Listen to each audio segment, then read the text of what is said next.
Welcome to Message Reveal. Message Reveal identifies a message, or a story told through lyrics of a song. Well, you guys, you know how I do it every Monday. When you rock with me, I have a special guest. And before we get started, I need to tell you a few things about our special guest. One, she's a mom of three. We love family, so I always big up families. Yeah! Number two, she is an advocate and an activist for Black birth justice. And last but definitely not least, she's a fan of musical theater. So we'll find out about all of these things. So you guys, before we get started, please put your hand together and welcome my new friend, Miss Jollina Walker.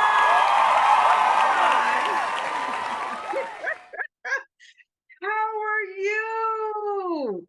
I'm doing great, really. I'm coming off of Black Maternal Health Week, and it was a beautiful, beautiful week this last week, and I'm still floating on a cloud from that, to be honest. Oh, that's awesome. Well, excuse me. It just was great to be a part of some part of that process and to learn a lot of new things about this. And I'm really excited to have you on. I had Tierra on not too long ago. And Phenomenal. yes. So let's just dive in and talk about the difference between a doula and a midwife, even though I feel like you guys provide the support for the actual mother, but I still would like to get your point of view on the two different. Absolutely. So I am a midwife. I'm a traditional midwife or a community midwife, and a midwife takes care of all of the clinical needs of that birthing person. And that's really important to understand. So a midwife is going to be providing the care that an OB would provide for low risk birthing people. So if whether you want to give birth in a hospital, out of hospital, in a birthing center, on your living room floor, in your backyard, it don't matter, right? A midwife can provide that clinical care and support. A doula is a non-clinical support for education, emotional support, physical support, and resources. And that is we do work very collaboratively together, midwives and doulas, but we do serve different functions. Awesome. I just think that needs to be clarified because sometimes it's lumped into one bunch. And you guys, it's like my perspective is like one boat, two rows. You serve the same purpose of getting forward, but you're sitting in two different places from my perspective. Absolutely. So let's talk about I was doing some research, a little small research, and I said, what do they call the guys that are midwives? And from my understanding, you can correct me if I'm wrong, they are called midwives because it has nothing to do with the actual male or female. Midwife, if I'm not mistaken, the meaning is with woman. That's Am correct. I? That's correct. Although there are very few male midwives in the profession today, there's no difference in how we use the word for gender. The same thing would go for an OB. There's no difference in the use of a word for gender. So if there were a male midwife, he's still a midwife. Just like if there is a male or female OB, there's still an OB. Yeah, I was just really curious about that to see if it was some different. And again, this is from my perspective, this has been a part of our process for eons and eons. And Yep. some kind of way, we have been disassociated, uneducated with it. And now we got to get back people like you, like Tierra, that's willing to come on and provide some information for us so we can get back on track and really realize what you guys do and what you provide.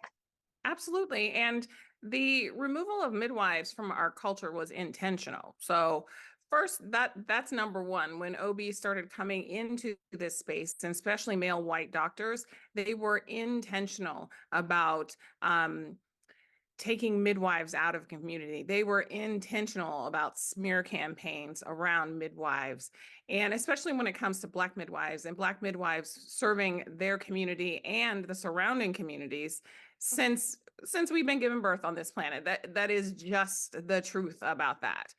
And in the United States, specifically, that smear campaign that came through really was to grab all those people and bring them into the hospital setting, to bring them under the control of male obstetricians. And it really did impact Black birthing people significantly. So if you want to go all the way back, a little bit of education, 1921, the oh my gosh, I can't believe it just ran out of my mind. So the Stoddard-Towner Act, that was meant to bring, dirty midwives into and make sure they were clean, make sure they had the tools. But basically what they did was they started taking their bags away from them. They brought them in to say, oh, we're going to check your bags. But then they said, we're going to take your bags. And if we catch you practicing, we have your address. We know where you are. We're going to arrest you. And at the beginning of the 1900s, there were over 15,000 Black midwives serving in community. 15,000, 4,000 in Georgia alone. And because of the Stoddard-Towner Act, that is how they systematically removed Black midwives, who were the healers, the care providers, not just for the birthing people, but for the whole family, right? That was intentional. And so now we're revealing that history. We're pushing back against systems who want to keep us quiet, who want to keep us away from caring for our own people. So yeah, that was intentional, but we're still here. We're still fighting for the rights and the safety of our communities as well. I'm here for it. And I mean, today, let me tell you, I am absolutely the student with learning that I did not know. I also found out in my research that they would call them granny midwives. Are you familiar with that term? Where Sure. it was a Black woman that had done it for so long, they refer to her as a granny midwife. Am I correct with that? Sure. Well, actually, that was actually something that came out of white supremacist culture as well. They called them grannies to minimize their education, to minimize all the years that they'd been doing this, right? So we've taken that back and we call them grand midwives now. Ooh, Yeah, I right. like that. Say that one more We time. call them grand midwives now because these are elders. They carried with them the library of knowledge and wealth and herbs and in practices.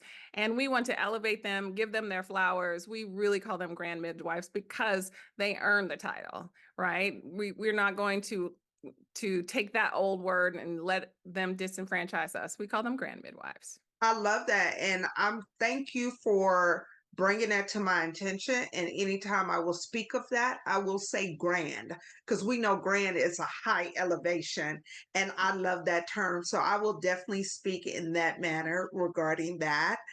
And I just want to find out before we get started in the music bag a little bit more about who you are, where you were born, what was the impetus for you to get into this work or this lifestyle? Because this has to be, from my perspective, this has to be hard work.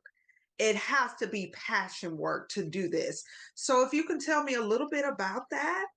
Absolutely. So I was born and raised in Ohio. And my mother, I was the first generation in my family to be born in a hospital. And so my mother and all her siblings and back were always home births. And for my generation to be the first generation born in hospital, that carries with it a new level of genetic coding onto the next generation, right? And so when I had my first baby and I started talking to my mother and talking to my aunties about what birth looked like, they had a very agricultural view around birth, right? Because they were on farms. And so they're talking about horses, they're talking about cows, and I just like, okay, well, okay. But when I go back to that very first experience of learning about birth and taking my birth classes, carrying my pillow to my, my OB's office and learning how to relax, all of that felt like I was doing what I was supposed to be doing, right? So that I could have the birth that I wanted to have. And it didn't turn out that way. I had a friend who was a doula. Well, she's a friend, but she acted like my birth assistant, my birth attendant. And my husband at the time was there. We did our classes, we did what we did. But when it came right down to it, and I tapped out. I'm like, I'm ready. Give me that epidural. Give it to me now. And that marked the change in what happened to my birth plan and to every decision I made from that point on. Because once I got that epidural, and I was actually allowed to sleep, and that was lovely. It was lovely, lovely. And I wanted it to wear off. But then when it started to wear off, because my body didn't have the protection that it would had prior to getting medication, I got more drugs and different kinds of drugs. And I Mm. ended up having, my daughter was born with a vacuum extractor. And I remember sitting there with the doctor, and I'd been pushing, and I don't honestly know how long I had been pushing, but I had been pushing for quite a bit of time. And my doctor used the vacuum extractor. And if you don't know this, at the time when they use a vacuum, a little suction cup on the baby's head, if it pops off more than twice, or if it pops off 3 times, that's an automatic, you have to stop using that device. And he said, What? if it Wait, pops, wait, excuse me? yeah, because I, it creates, I mean, it creates a hematoma, like a blood swelling on the head if you use it too much.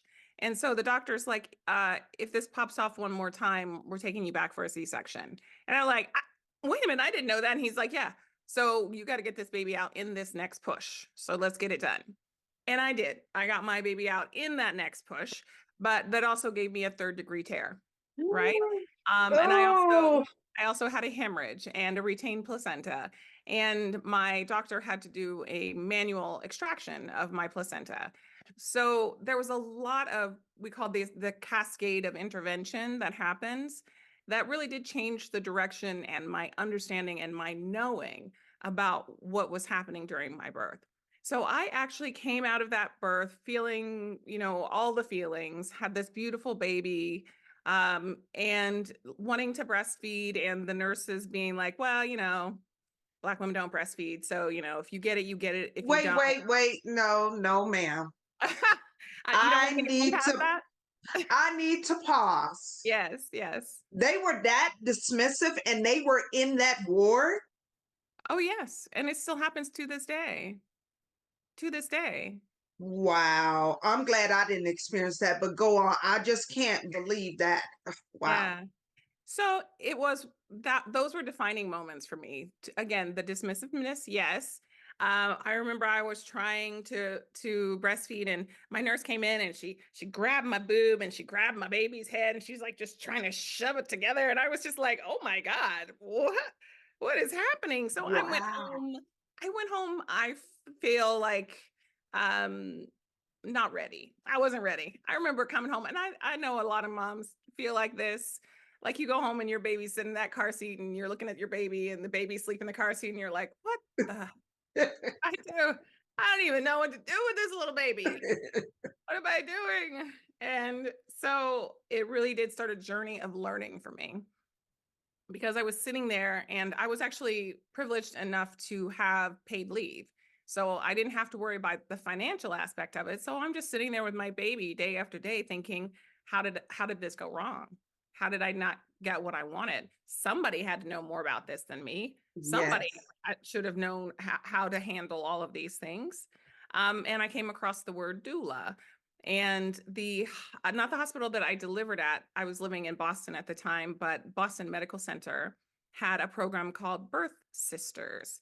And about 9 months after my daughter was born, I joined a training to become a doula, and I got my doula certification. I was in love with this work. And the Birth Sisters had midwives there, and the midwives worked in clinic and they worked in hospital. So the clients that I had were midwifery clients. And so I got to see a completely different kind of care. And it was beautiful and it was lovely. And Birth Sisters did focus on marginalized communities, so Black, brown, immigrant communities. And I was paid a living wage. That's crazy. Like this was like Wow. 2000s, the early 2000s. My daughter is turning 23 now. So I Wow. know. And so there's all these things that I found out about with with the birth sisters and through my journey of becoming a doula, that once I moved to Las Vegas, I was looking for that community. I was looking like, there has to be something like this here, but that was in 2002 and there was nothing like that here. But what they did have was a thriving home birth midwifery community. And so Mm. I joined some play groups. I started hanging out with all these home birth mamas, and I ended up becoming an apprentice to a home birth midwife. And I did my education through the apprenticeship model of home birth midwifery. So that's how I became a midwife. Which, if you don't mind me jumping in to say, I really honor the apprenticeship type because it is very hands-on. Not saying the other way is not needed, but it just gives you the real practical, and in that moment you get chance to say, well, why would you do it that way? Or you can see it being done a certain way and gain some knowledge from actually being, it's hands-on. Absolutely. And I love my midwifery journey, right? There are things that I have seen that I saw as a student that had I gone the nurse midwife route, that I may have never seen. Like I've seen twins being born at home. I've seen breech being born at home. And I've seen and been steadied under the practiced hands of my elder midwives who have been doing this for generations and who learned under midwives who've done it for generations, right? So there's a lot less fear around birth in the apprenticeship model of midwifery than there is in a lot of school-based models. But that is, I think we need them all. We need them all because we Yes. want to make sure that our folks are safe no matter which environment they choose to birth in. And I love my journey. Truly, I do love it. I love that you acknowledge it, and I love that you say that we need it all. And that's what I referenced to before. We just need women back into that practice of that. And as you mentioned at the very beginning, that the midwife did not just serve for the birth purpose, she served as almost like a household. Let's get you together. You may need this, you may need this, and this is what's for you. And we really need that. I can say in my household, I serve as that. When my ex-husband and I were together, I could just smell his breath and knew certain things wasn't right. Or I can look and I'm like, hey, this. And he was like, how did you know that? Mhm. It was just over time, paying attention, being a mother, being a wife. You tend to know, I think you need to take this, you need to do that. And he would, in the past, he wouldn't go to the actual doctor without me going with him. He would get man, nervous, anxiety. And I get it. I get it. But I just think it's such a wonderful world. To me, it is so amazing. And I expressed that last time. I'll say it again today, to have the first point of contact with this baby that's transitioning into this physical world. Amazing. It is amazing. And honestly, that first point of contact, usually we want it to be the mother's hands, or we want it to be the father's hands, or the partner's hands, or the grandmother. Again, as midwives in low risk birth, we are there as protectors, right? We are there as lifeguards. We are there as nurturers and healers. And if that mother is reaching down to catch her own baby, or if dad's hands are right there catching that baby, then we are doing what we need to do to ensure that family unit's transition, because it's not just that baby's transition. We are birthing a mother, we are birthing a father, right? We are birthing nanas and papas and all of them, right? We are doing all of that. And that is part of our ancestral right, part of Ooh, our yeah, part of our ways of being that has always been there.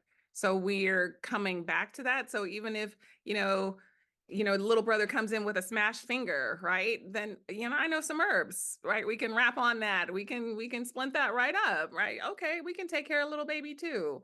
We can do these things. And to be able to trust that knowledge because it still exists. Yeah. It still exists in the world, and it actually still exists in our genetics, in our Oh, vibration, right? yes. I'm Still so there. glad you said that. It's coded in us. It's a lot of times we cannot. I know it's sometimes people say, "How do you do that?" or "How do you know that?" And one, I believe the spirit has given me that. But two, it's somewhere in my DNA is coded, and I just naturally act on it. So for you, even though you may think you stumbled somewhat on this, it was already meant to be because you already have the passion and you know what to do. And were you already fascinated about this process before you had birth with your daughter? No, not really. Not at all. I was No. a, I was a caregiver before, so my first degree was actually in theater. So I acting and directing was my very first passion. But when I came into the professional world, I became a company manager. So I made sure that all of the artists and all of the technicians and all of those people coming into whatever facility, whatever theater I was working for, felt welcomed, felt warmed, felt loved, felt resourced. So I was a care provider in a professional sense, but I wasn't really thinking about babies. Not really. But let's just piggyback off of that just a little. The care provider, and you said felt love, those are the same ingredients for delivering a baby. So Absolutely. although you may have been at one point in your life, the transition accord is still connected to what love and feeling wanted. That Mhm. is, to me, the biggest recipe in bringing someone or help assisting someone into this physical reality. That's true. That's true. So shout out to you on that. So, or we're going to give you a clap, clap for that. Look at that theater is coming out. So, we're going to just jump into my little space and we're going to get into this music bag. And we're going to talk a little bit about my first question that I always seem to ask my guests. Can you identify a song that has either blessed you, distracted you, or provided perspective? But before you answer this, my dear, Okay. there's rules to this. Oh, okay. If you can sing, I need you to sing your throat box out. If you can rap, I need you to come hard in the paint. But if you cannot do any one of those, you have to do it with passion. I have to be able to feel it. In the streets, we say stand tense. Oh, my And mouth. toes down. Yes, ma'am. That's what you need to do. So we'll go back to my original question. Can you identify a song that has either blessed you, distracted you, or provided perspective? Okay. Um, Sometimes I think I can sing, uh, but then I get nervous. So here we go. At first I was afraid. I was petrified. That's all I got. I think I could live without you by my side. That is. I will survive. Gloria Gaynor. That's the one. I think you're the first one that mentioned her, but her song goes through timelines, Really okay? does. It really does. It has showed up for me many, many times. And sometimes it showed up in like the random place. Like I don't usually listen to the radio, but if I'm having a hard day, sometimes I pop it on and there it is. I'm like, okay, okay. Wow. In my perspective, that was the ancestors talking to you. And that's because nothing is by accident, really and truthfully. Everything has its tone and cadence. So they're talking to you when you just happen to turn it on. Absolutely. That's true. I love that song. So, why did you identify, and was it a blessing, a perspective, or a distraction? Why did you identify this song? I think it's perspective and a blessing. And a lot of times we can feel out here alone battling demons, right? And some of those demons keep coming back around. And you just have to say, you know what? You know what? No, I should change that stupid lock. I should have made you leave your key. You're not coming back in here anymore. I have learned this lesson now. I have learned this. I'm done with this, right? But more than anything, as though you're saying no to that. You're saying, I will survive. That this is me, this is mine. So Yes. I see them as blessings and as messages to remember the lesson that I tried to teach you last time. Turn them away. No, no, no, no, no, no, no. We're not doing this again. Right? I love that. I now you gave me a whole new spin on that song to think about anything you've done that you have, so to speak, you had challenges with and you master it. If you've already mastered it, don't open the door and let it back in. That's right. Well, sometimes it just comes back and sits on its own too. Just what are the young they call it spinning the block. And like, no, don't even come back. Don't even Oh, I love it. She said spinning the block. All right now.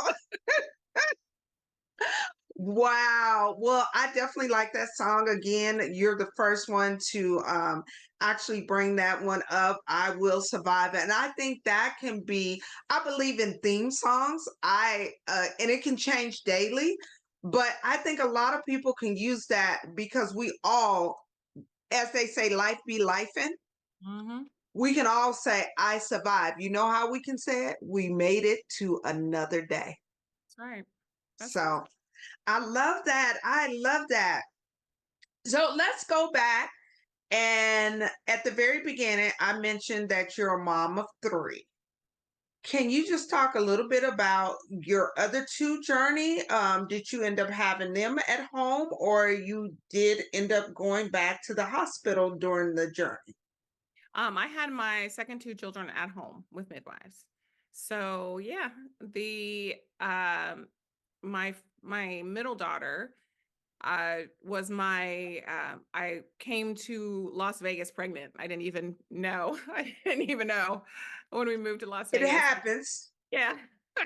And I was lucky enough to be again in those play groups where they were talking about home birth, but I was also actively being harmed by an OB that I was connected to. And so when I started seeking out better care and different care, my husband he got fired from his job, so then I didn't even have insurance anymore. And so again, the community, this home birth community, kind of surrounded me and said, yeah, go talk to this person, go talk to this person. And I ended up talking to my midwife and coming on as an apprentice with her. And I was just, there was so much shame in it. I was like, I can't pay you your fee. Mm, I know that I'm an apprentice, but and she's like, you're my apprentice. I am coming to your birth. You do not have to pay me. And mm. again, I was just like, oh, I was like, tears of crying, like, oh, thank you. And so my second baby was born at home with my midwife, and I had a doula there, actually two doulas there, because I was in that world already. And I actually did have a hemorrhage again with that second baby, and I had a hemorrhage with my third baby too. And my midwife did a manual extraction for my placenta, just like my OB did. But what she did differently, it wasn't as violent as it was for me when I was having my first baby. She just sat there and she talked me through it. She's like, listen, I need you to tell your body to stop bleeding. I need you to tell your body to stop bleeding. And she Ooh. was giving me herbs, and she was massaging my belly, massaging my fundus, and she was doing the work to help that bleeding stop, and it stopped. Right. And she was just like, Wow. and it's that look in the eye, like, I need you to tell your body to stop bleeding now. You're fine. Yes. Baby is here. I need you to tell Yes. your body. And so that was an extraordinary experience. And I still have uh, this memory of I couldn't get up to walk to my bed because I was in my living room because I'd lost some blood. So, and I was like, I can't get up to walk. And of course, my husband's like, I can carry you in there. And I was just like, I just need a minute, please. And so on my playlist, I got Baby Got Back as one of my early labor songs. And I'm just like, I just need a little bit of inspiration. And so they put on Baby Got Back for me. And I crawled myself into my bedroom. And it's just like, they got Wow. and that's like little bit by little bit. And I got in there and I stayed in that bed for like a week. Right. And that's all I needed. I just needed a little bit of support, a little bit of, bumping music. Yes, shout out to music. Okay, baby got back, got That's her right. to her bed. Yeah. Oh my gosh. Wow, I love that you were able to identify for my audience and myself two different things about the placenta extraction. How he did it manually and he did it a little bit, probably you said a little rougher, Mhm. whereas she did it, but she talked to the spirit. She talked to your essence of who you are and say, hey, the baby's here. You're good. Who that has to be nothing but experience and love and process everything wrapped up into one to be able to deliver that to you and for your spirit to say, oh, okay. Yeah, absolutely. Oh, right. Because our bodies know. Our bodies, and because our bodies have the ability to heal themselves under many situations, most situations, honestly, we can we can strike that gong, right? We can resound that in ourselves. Just like if you tell yourself you love yourself on a cellular level, you can feel that vibration, you can feel that tingle, right? So sometimes you just got to talk to your body and you have to tell your body that it is loved, it is safe, it needs to do this work so that we can all move on to this next sacred space, which is nourishing your baby. I love that you said that. You just activated a memory that I would like to share with you. So, this was probably 10 years ago. I had a lump down by my on the top of my vagina. And I was like, wow. And I could go to the doctor, but I remember in the Bible it says, physician, heal thyself.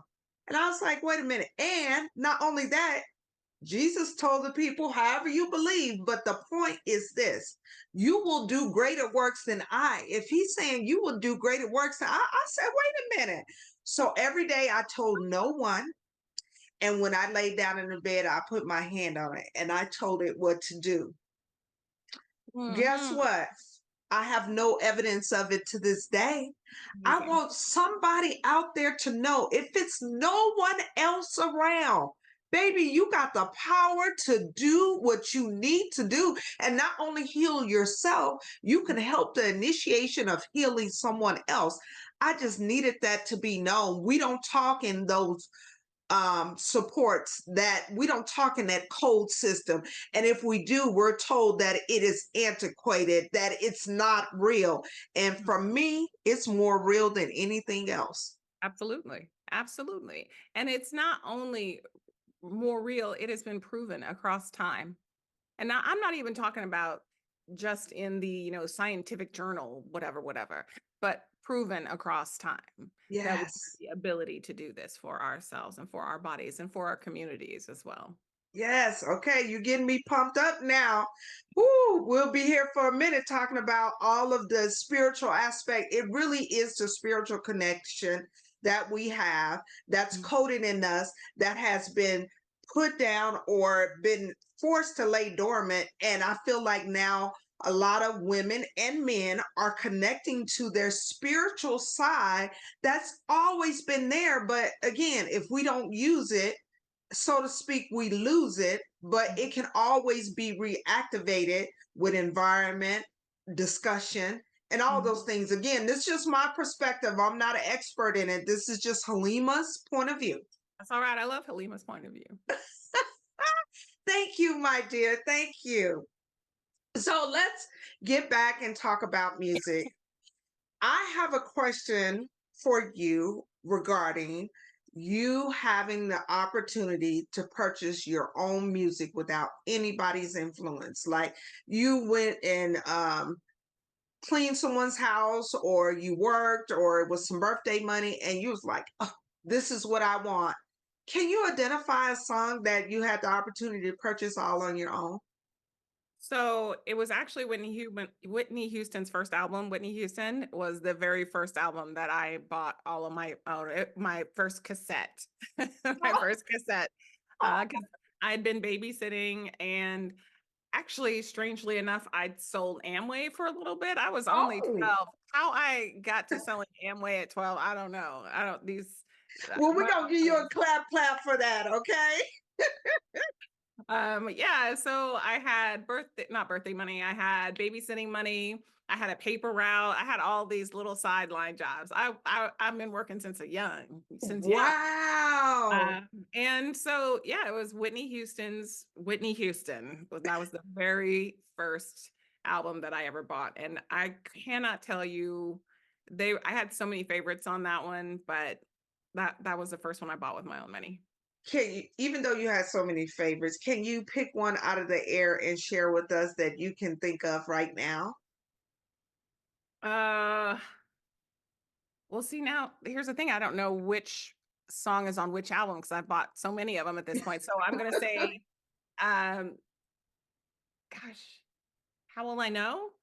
How will Okay, I know if he really loves me? I say a prayer with every heartbeat. That one? That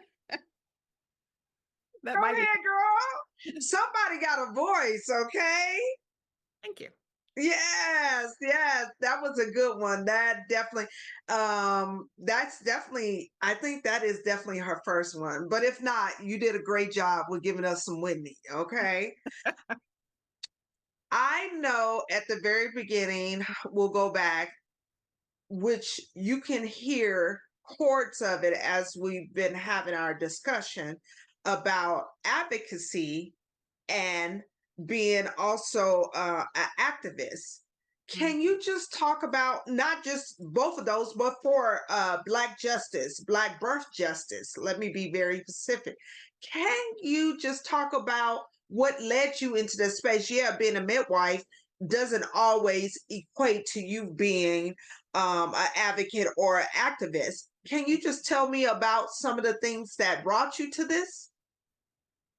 So in 2016, I was on Facebook, and I had stepped away from essentially what is a very white home birth world here in Las Vegas. I had been working with the home birth group of midwives, and I was really just kind of feeling bereft of community at that point. I had my last daughter. Well, my mother died in December of 2013. I I'm had sorry. my last daughter, thank you, in January of 2014, like less than a month after her passing. And I was really just I was alone. She had moved to Vegas, and she had been here with me for quite a while, and I wasn't feeling at home. I wasn't feeling community. And even a lot of my friends who I still have to this day, who are white midwives, that still wasn't feeling right. It wasn't filling me. Right. So I stepped away from midwifery work. I stepped away from birth work. And then my husband left. So at the end of 2014, it was just like everything was just crumbling. And so I came in contact with a woman. Her name is Hakima Payne, and she was out of Kansas City, Missouri. And she was doing a Black infant mortality awareness walk. She'd been doing it in Kansas City for a while, but she wanted to take it on the road and go to the South. And she put it up on Facebook. Anybody want to come along? And I'm like, I will. It's like 2016. It might have been 2017, actually. And I was just like, take me. Yes. And so I met her in Texas, and we traveled across like 7 states meeting Black midwives and meeting Wow. grand midwives and talking to all of these doulas, and staying at birth centers that all of these Black care providers had established and set up, and just meeting so many people. We were in New Orleans for Reaching Our Sisters Everywhere, which is a breastfeeding support group out of Atlanta. They had a conference there. And so then there was this mass conversion of Black lactation consultants and birth workers and CHWs, and all of it just came together. And I'm just like, this is what I've been waiting for. This is what I've been looking for. Wow. And it was amazing. It was amazing. And so on that trip, I already knew the numbers, right? I knew the stats at that point, but I hadn't had the enfolding of community, because that didn't exist here in the midwifery space, right? So just being loved on the way I was loved on during that drive across, Texas, Louisiana, and then Alabama and Tennessee, and going up through all of these different states and meeting all of these really just strong, beautiful Black birth workers, and starting to have that conversation, it really put a fire in me. It really grounded me in what I was missing, right? And what I had, I felt like I didn't have that connection of. So yeah, that's where it started for me. And it's really only grown since then. I came back home and I called up some of my sisters in lactation. So there's a couple ladies here in town, Samaje Bruce. If you get a chance to get her on this program, get her on this program. Oh, wow. I called her up. I called Aisha Fanning. I called all these ladies who were doing this work here in town. I'm like, we got to come together. It's time to come together. And we formed Kijiji Sisterhood. And yeah, and that was amazing, an amazing sisterhood. And so this is really, it's been a journey. And I think, each step of the way I've been informed by my sisters. I've been informed by the work that's going on around the nation. I've been informed by justice work, even outside of birth work. Reproductive justice is a huge deal. Birth It's justice. blowing my mind. It's blowing my mind. That's how I came to this work. And then even just sitting in conversations around liberatory practices. And so now we're at birth liberation, right? We are like, how we are freeing ourselves. We are no longer waiting for seats at the table. We have our own tables. Come to us if you want the good, Oh, right? say, We know wait, what it's wait, about. wait. Girl, I say that all the time. We're not asking to sit at nobody's table. We are building our own tables, and we can invite who we want. And if you like to come, you got to come correct. That's So right. say that again. That's right. You gotta come. Like, we know we have the answers. The community has the answers. We know what we need. And so we're not looking to these other communities to prove it to you. We're just going to do it. We're just Yes. going to do this. Yes. And once we do it, and you can see it or not see it, we don't care. We're getting free ourselves. Yes. Yes. Yeah. I like that you said that. I do believe in being inclusive. Like, I'm a firm believer, and I say this all the time. I try to spirit by the spirit. If your spirit is right, you can come on and we can, engage. But one thing that is so important, we have been worried about everybody else, and sometimes we don't get us together. That's And right. the opportunity for us to come together is so powerful. They said when two touch and agree, if you got five that just has that mentality to look at things through a different perspective, we are so much further along. That's right.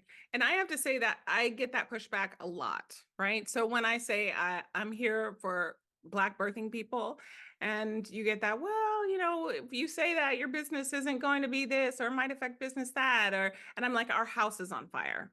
Our house is on fire. Their car is broken down across town, and yeah, they need help too. Our house is on fire. Oof. We got to take care of us, because once we are strong, once we are built, then yeah, we can come over and help you fix your car, right? Yes. But I love that analogy. And it's like the warning Will Rogers, like, look, look, look, like it, like you said, it's on fire.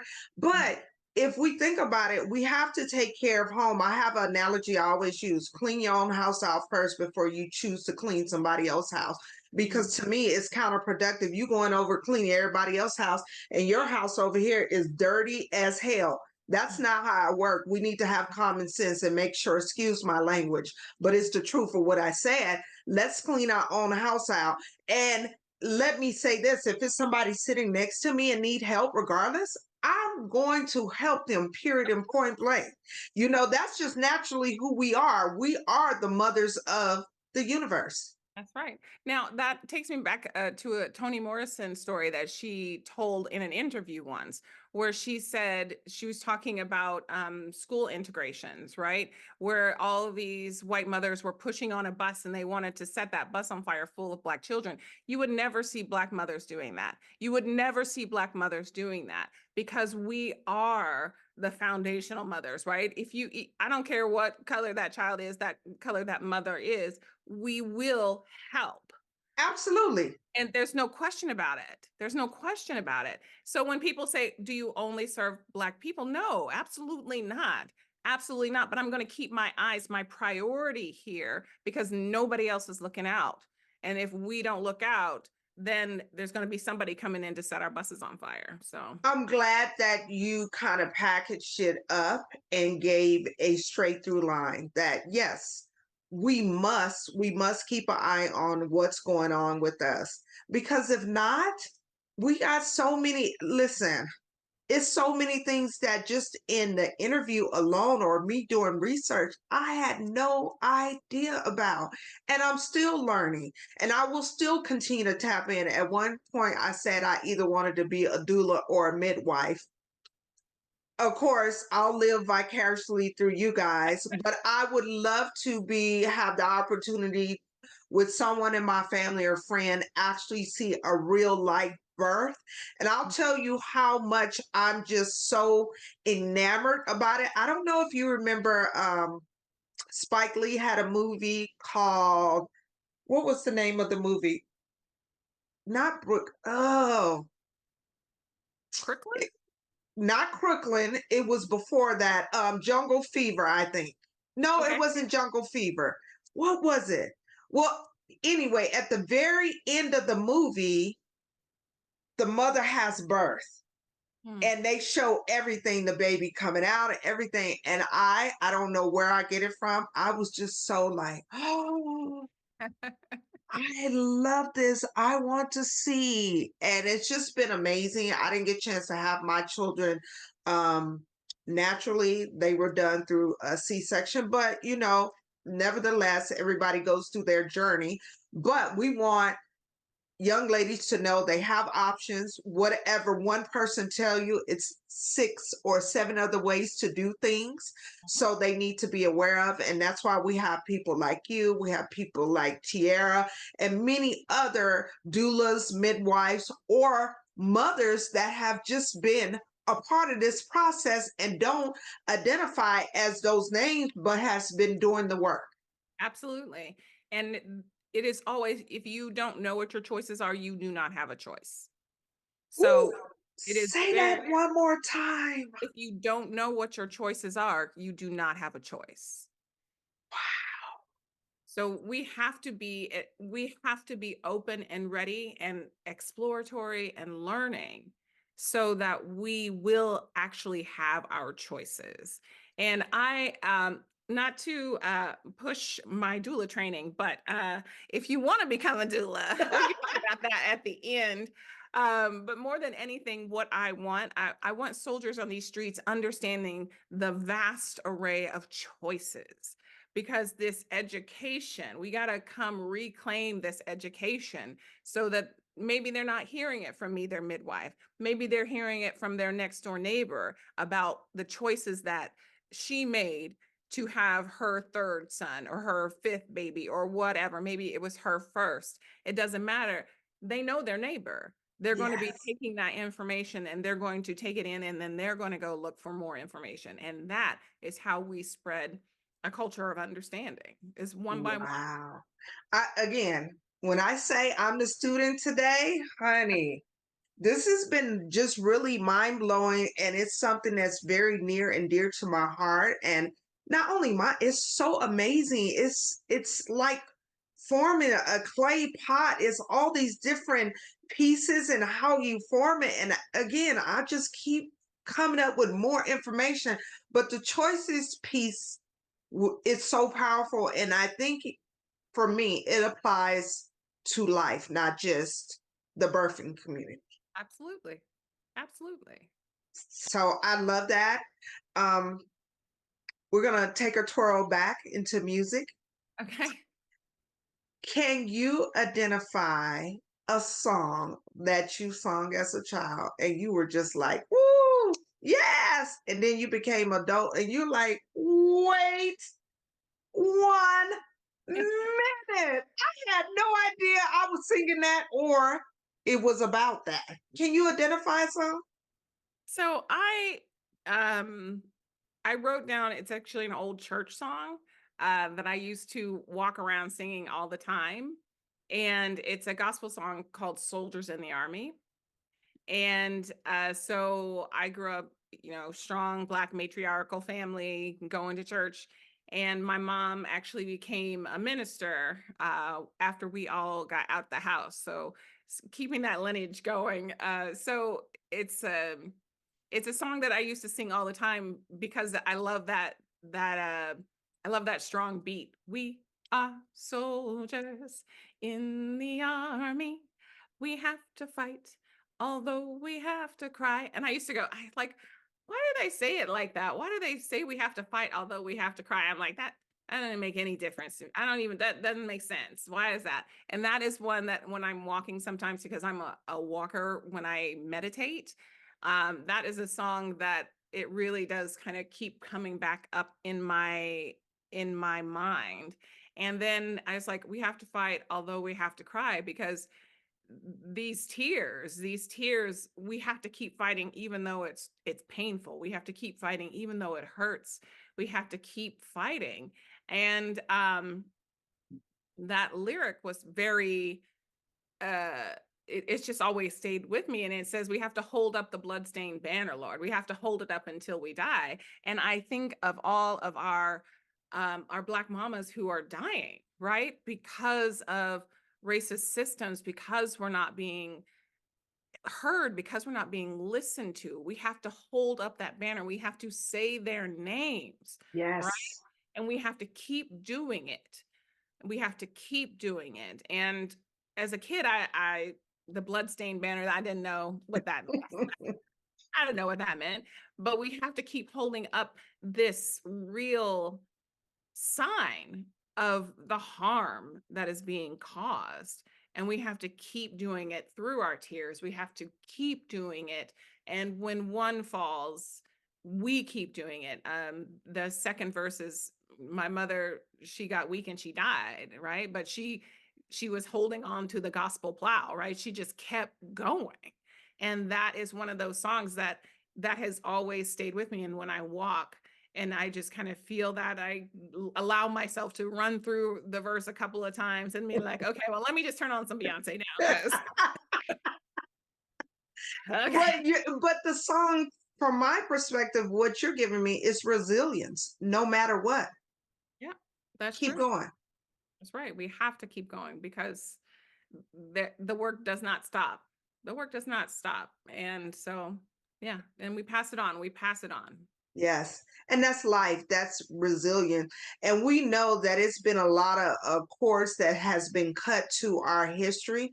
And if we don't give it to our children, or like you say, to our neighbor or to our sister, we're just that far behind the line, and we don't want to do that at all.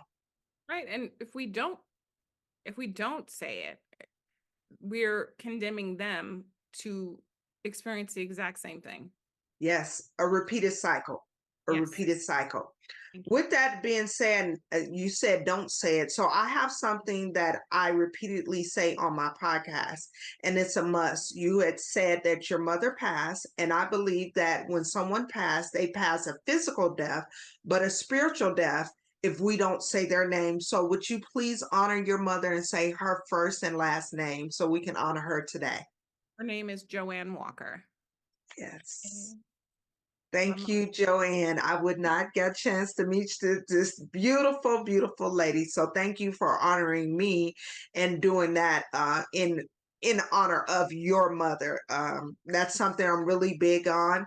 That we have to say their names. So with Mhm. that being said, let's talk about, because we talked about resilience. Let's talk about. I have a question about tapping in. So I talk about a song that sometime individuals are not around, whether it's your children, whether it's your friend that you can lean on. It's no one around when you're sad or when you've gone through something or your spirit is low.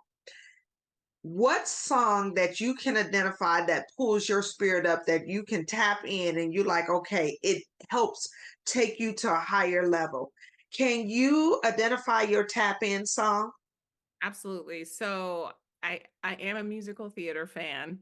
And so there's a musical called Once on This Island, and the song is called Mama Will Provide. So there's a young girl setting out to get her dream, right? And she's out there, no shoes, no food, just trying to get her dream, right? And then the song Mama Will Provide comes on. It says, yeah, bugs will bite, but here's this bed of moss to lay your head. You might get lost, but here's the moonlight to guide your way, right? And it is a real upbeat, and it's based on with all these Caribbean rhythms and all this stuff. So it really just gets me moving. And it has that big belty. I'm not gonna belt it at the end, and at the end, it's Mama will provide. And that really just keeps me going because yes, yes, like all these things are gonna come, but trust, you will be cared for.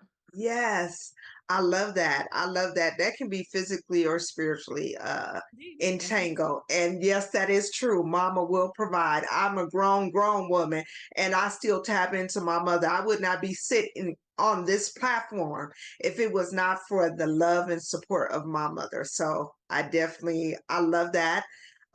Thank you. You're the first person that even provided that, or from a theater musical perspective. Let's talk a little bit about the theater and music because you said you were a fan at the very beginning, or I mentioned that. Tell me a little bit about it and what makes you a fan. Well, um, I've always been a theater kid, right? My mom, I was always the kid trying to get the other kids to come and do a dance, right? Come on, do a dance with me, or let's do a scene together, right? Because I'm not very sporty at all, and I just didn't have any of those other kinds of talents. And so when I found theater as a kid and really started to see the storytelling, and that's really what it is. It's just beautiful storytelling. And my mother, she was a storyteller. She was one of the best storytellers, right? And theater really brought that out in me, and I could really see that, and I could really envision that. And coming out of that history of the church, our choir director, and who was also my sixth grade teacher, took me to see Dreamgirls when it came through Ohio. I got my fancy little yellow new outfit on, and I went to see Dreamgirls.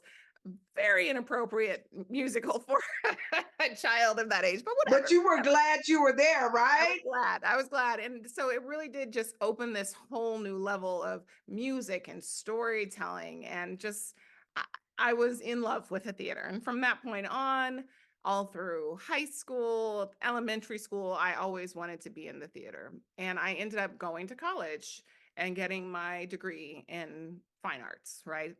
Acting and directing. Now, I said I get nervous when I sing, so I was never in musicals unless I was just the girl in the background, right, doing the thing.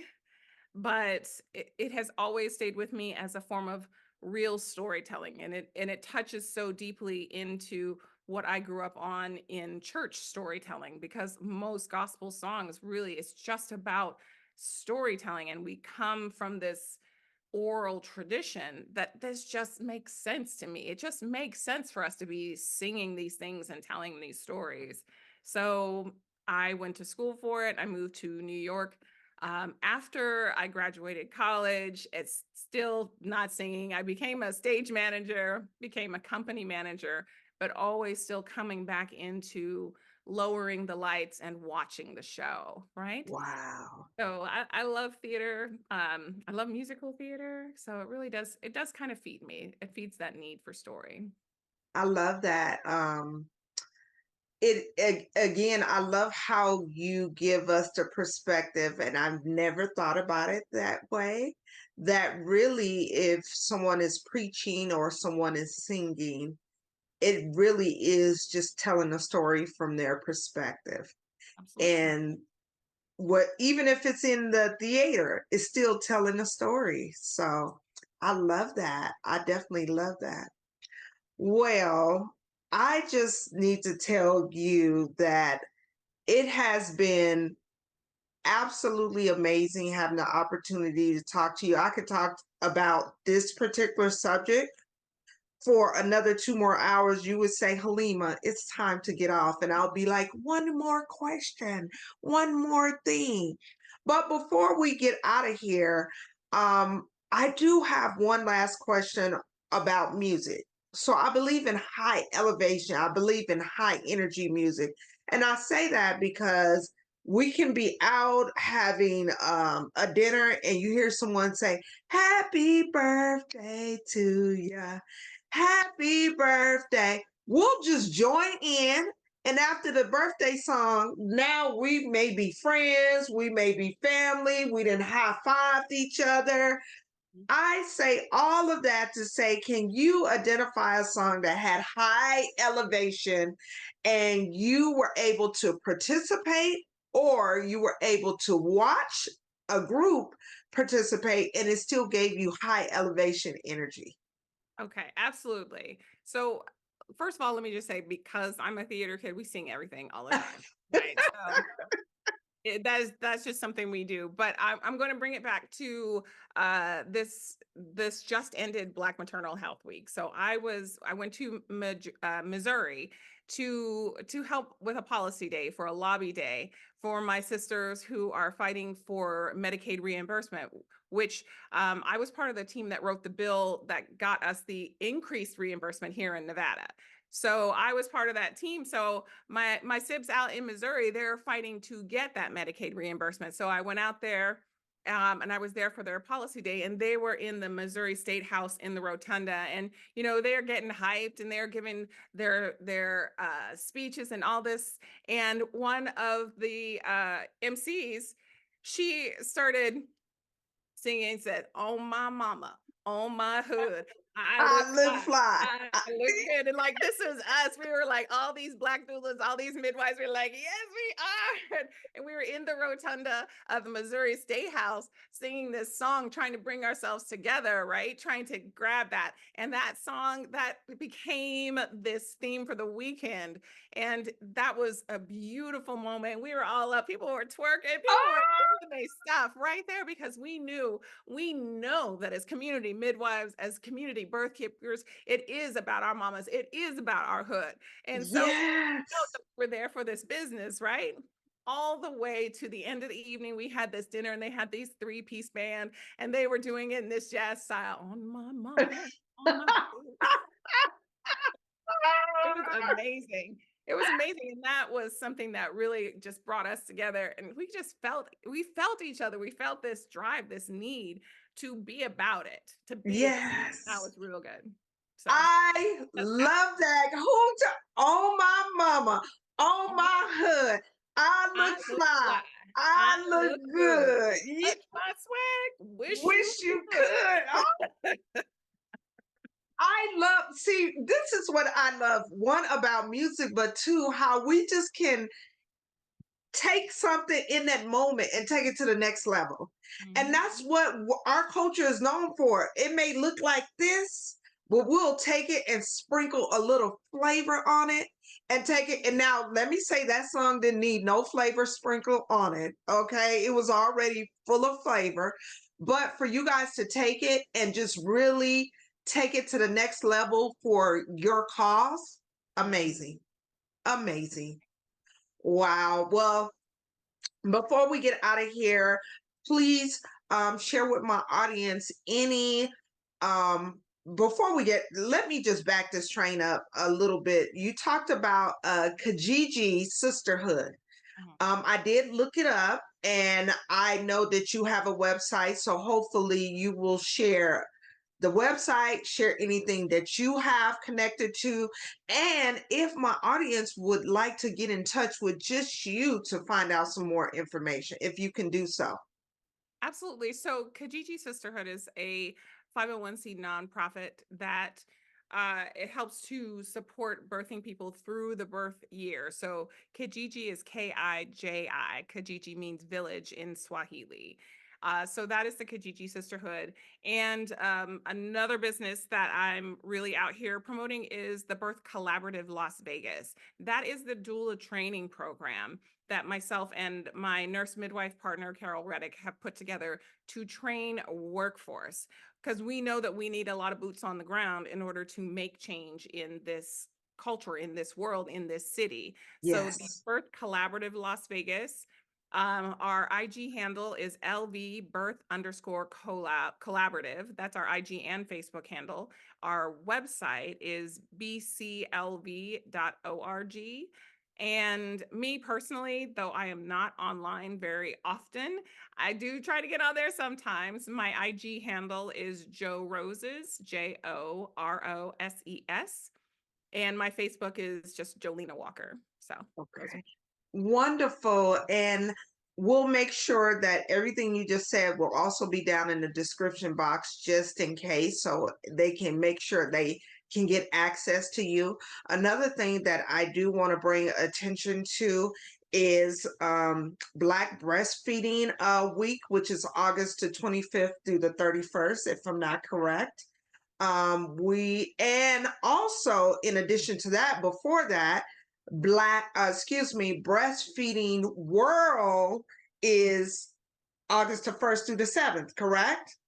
August is this world, well, it's National Breastfeeding Month in August, but then we have all these cool little pockets within August. So we've got the national one, we've got Indigenous breastfeeding or milk medicine that's happening in that as well. We have the AAPI week, and just after Black Breastfeeding Week, we have Latinx Breastfeeding Week. So August is chock full of good help, support, and information around breast and chest feeding. So yeah, tap in, tap Oh, in. awesome. Awesome. I just wanted to make sure people were aware of that because I'll be very transparent. I didn't even know it was a Black Breastfeeding Week. So now people know, but not only Black, you have Indigenous, you mentioned Latin, and the world. So we want to get everybody involved. I always say this, the milk that you produce is made so specific for your baby. They get everything they need That's from right. that what you produce. So Right. Tested um by evolution, created by, tested by evolution. So we know that yes, it's going to be the right thing. But we have a lot of work to do to get our culture and our folks back on this line to know that your body is perfect. Your body yes, knows what to do. And if we can support it and give it what it needs, it's going to give your baby exactly what it needs as well. It may not wow. always be easy, Oh but yes. always worth it. Yes. And not only that, if I can mention too, the breast milk that's produced for the baby can also heal and help many others. It's Oh not yeah. just for one child, but it can, what they said, a mother can birth many, Mhm. a mother can feed many, you know, everybody can suckle, so to speak, from one breast milk. So Absolutely. If you have an older kid who's getting sick, put it in a cup for him. If that makes you feel better, just go ahead and give it to him because the not only the immunoglobulins, let me not get all scientific on you, but no, no, whatever you want to say, you can yeah, say. It is about, this is the only way that we can pass immune benefits on to our babies. This is one of the only ways that humans can do this, right? And our milk is one of those ways, and it responds quickly and it responds in abundance. We have to know that and be able to resource that and trust it as well. Wow. It's been amazing. Again, I get geeked off of this. This is like my hidden passion, learning about the body and what it goes through the birthing process. So you have really made my day today by coming on to say this. I have to just reference at the very beginning. Well, I didn't reference, but I wanted to at the very beginning how we actually met. We're at an award luncheon, Mhm. and I know nothing is by accident. And you sat by me, and you have such a calm demeanor, very, very soft spoken. So today I was like, I'm loving this. And then you say you had a theater background. I was like, okay, keep bringing it out because you were so soft spoken. So I was almost hesitant to ask you. And you was like, sure. And I was like, okay. She said, yes, I'm going to hold her to it. And it has been absolutely amazing. The woman that I met sitting beside me was so quiet and meager. And this is totally different on camera. So Yeah. I love it. I love we all have many sides to us, and there's nothing wrong with that. But before I get out of here, I want to talk about something I always talk about, the journey and the destination. The journey is where we learn and where we grow. The destination is where we celebrate. I see too many times that people just go on the journey and they don't stop and celebrate like you guys did. Oh, my mama, on my hood. That was a celebration, even though you were in the midst of business. And we have to do that. But the key to it all is to get back into that journey so we can continue to learn, we can continue to grow, and we get to hear from great people like you so we can become better or have more knowledge about this. So I'm just so excited. Thank you so, so very much. For my men, I salute them, and for my women, I bow. So I bow to you, beautiful lady. And what I do, I always let my guests have the last word. So, last word goes to you.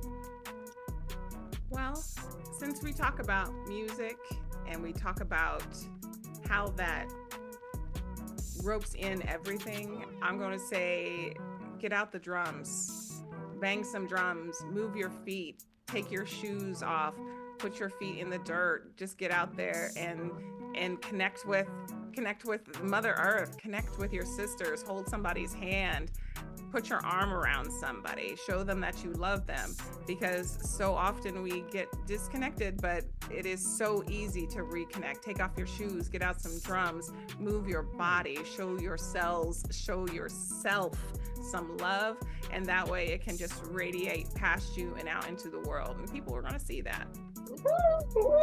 I love it. You guys, please put your hands together and thank my beautiful, now you my sister. At first I just met you, but now you're my sister. Please put your hand together and thank my beautiful sister, Jollina Walker. Pleasure. Thank you for asking me on. Oh, thank you. I appreciate you. And as I say to all my guests, I'll see you out here in these Las Vegas streets. Yes, you will. Thank you.